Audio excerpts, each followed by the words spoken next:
Sara je imela velikansko srce. Vse povsod ga je nosila s seboj, na avtobus,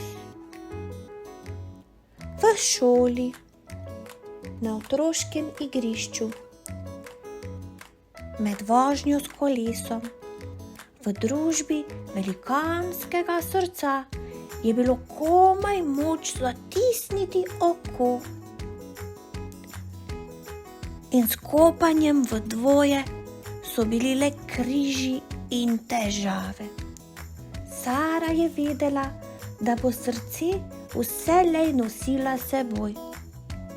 Ko le ne bi bilo tako težko.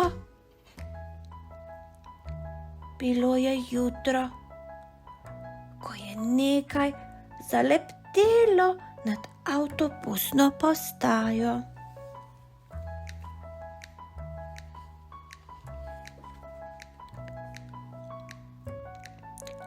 Kaj počneš tam gori?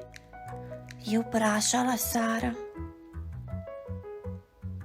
Moje srce je prelahko, je odvrnil deček.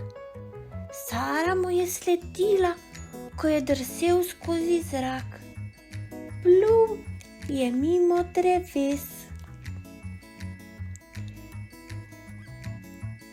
Visokih stavb.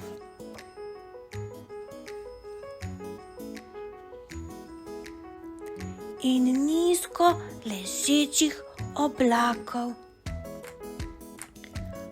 Ustavila ga je šele trata na robu mesta. Sara mu je pomagala na noge. Se ti je kaj podobnega že kdaj zgodilo? Je vprašala. Deček je prikimal.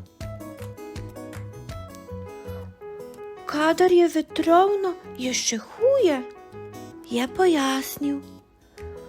Moje srce takrat preprosto odnese. Sara je globoko vzdihnila. Moje srce me sili k tlom. Sedela sta na trati, motrila in premišljevala. Tedaj je Sara povsem brez besed segla po trakcu v laseh. Deček jo je opazoval, ko je k velikemu privezovala malo srce. Kaj praviš? Je naposled vprašala. Odgovoril je z nasmehom. Povezanih src sta krenila proti mestu.